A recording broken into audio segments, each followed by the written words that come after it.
هاي تحياتي والسلام عليكم. معكم رياض العبادي كالعادة. بل كل شيء الرحمة والمغفرة لشهدائنا الأعزاء والثبات والحرية لشعبنا العزيز. اليوم حبيت نعمل مداخلة وحبيت نسأل سؤالات معناها لنظام البيت اللي حكم تونس أكثر من 50 سنة. شنو تحبوا تو أعطيناكم فرصتكم، الفرصة خذيتوها حتى نظام أخذها وحتى ما حزب أخذها فرصة كما خذيتوها أنتم. أكثر من 50 سنة وأنتم تستفعلوا في التوانسة، أكثر من 50 سنة وأنتم تسرقوا وتنهبوا وتقتلوا وعملتوا الحبوسة للزواولية، واللي يتكلم واللي ينتقدكم تحطوه في الحبس وتعذبوه وتقتلوه.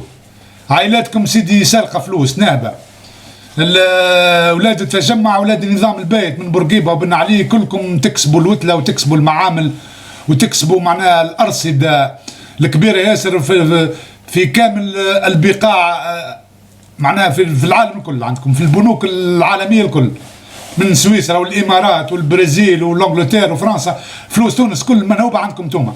ايش تحبوا باقي تحبوا تحكموا في البلاد؟ رأي قامت ثورة، رأي قامت ثورة ضد الظلم وضد الاستعباد. ماش قامت ثورة معناها احنا باش نردوا دولة معناها إسلامية ولا حتى شيء. الشعب انتخب هذه الحكومة وفي المسألة طلعت حكومة حكومة النهضة، والنهضة هذه راهي حكومة معناها إسلامية معتدلة كيما اللي صار في تركيا.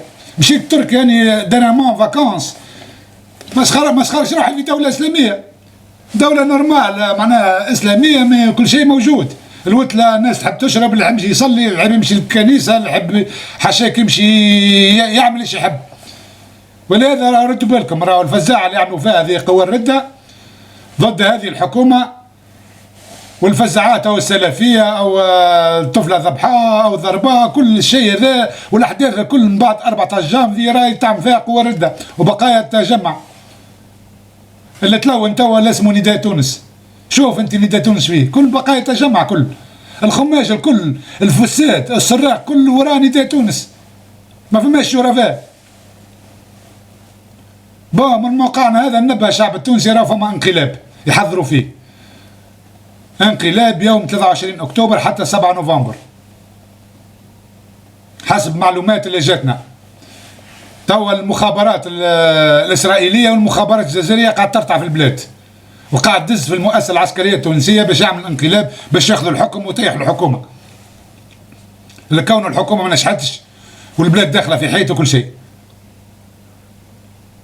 والشيء هذا قاعد يعملوا فيه هما راه ماهيش الحكومه قاعد تعمل فيه ولا الشعب التونسي ولا السلفيين.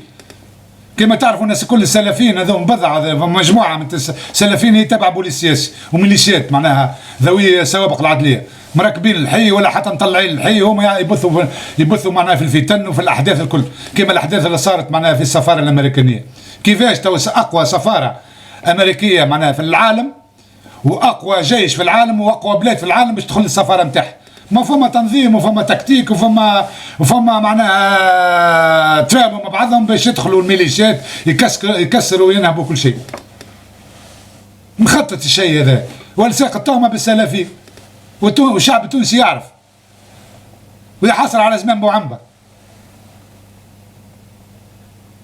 ولهذا يا شعب تونس نعرف الحكومه تو غلطه، حاشاكم باش نقولها كلمه اني ما نحبش اسمع الحكومه خاريه فيه، الخاريه فيه في المحاسبه، خاطر كان خذت الحكم حاسبتهم واحد ما يصلوش يمدوا وجوههم توا في التلفز ويتكلموا ويخرجوا ويتآمروا على الشعب.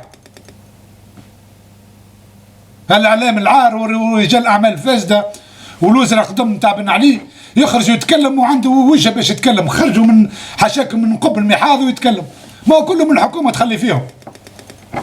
وتوا غنية جديدة قال لك النهضة والحكومة تحب تشد الحكم وتسيطر معناها على الوزارة الداخلية وتسيطر على كوادر الأمن وتسيطر على المؤسسة العسكرية وتسيطر الأعلام. نقول لكم موقعنا هذا الكلام اللي قلته هذوما المؤسسات اللي قلتهم المؤسسة العسكرية ومؤسسة الأمن كل تحت حكومة الظل، وهم يتلقاوا تعليماتهم من قرطاج.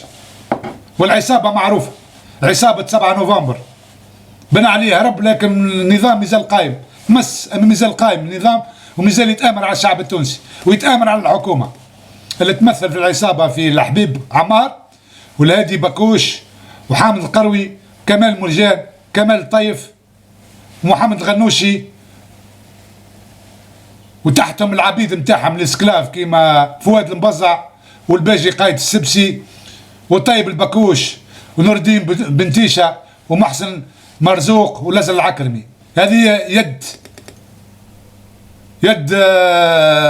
الاستبداد نتاع حكومة الظل. وما نساوش معناها الرموز نتاع الداخلية كيما حبيب الصيد والدماسي ونبيل عبيد ومنصف العجيمي. هذه العصابة الساحلية اللي احنا سواحلية ما نشرفوش بها بصراحة. احنا سواحلية شرفاء واحرار الساحل ما نشرفوش بهم. هذوما مجرمين، هذوما يديهم لطخة بالدماء، هذوما حكموا تونس اكثر من 50 سنة، هذوما ما عمرهم ما حيخموا في تونس ولا في العالم. هذا يخموا كان في مصلحتهم، ومصلحتهم مع اسرائيل ومصلحتهم مع المخابرات الجزائرية لاخماد هذه الثورة. ما يساعدهمش. راهو الثورة التونسية هي المنبع الثورات العربية.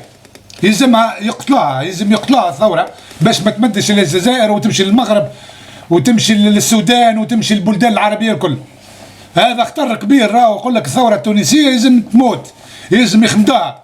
الخماج هذوما العلمانيين أعداء الإسلام، أعداء الوطن، أعداء تونس.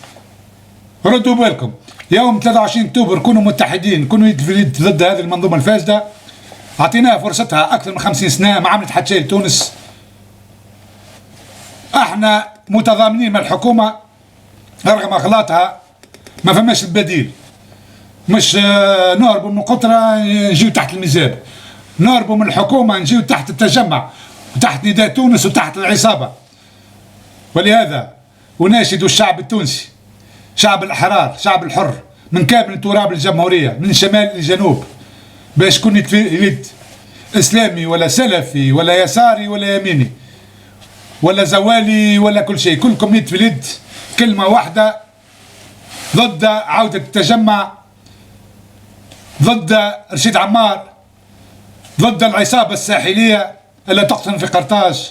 وكان لازم نمشي لهم غادي يوم 23 أكتوبر ونوصلوا نطيحوها، وكان لازم أعدامها شنقا باش تحرر تونس.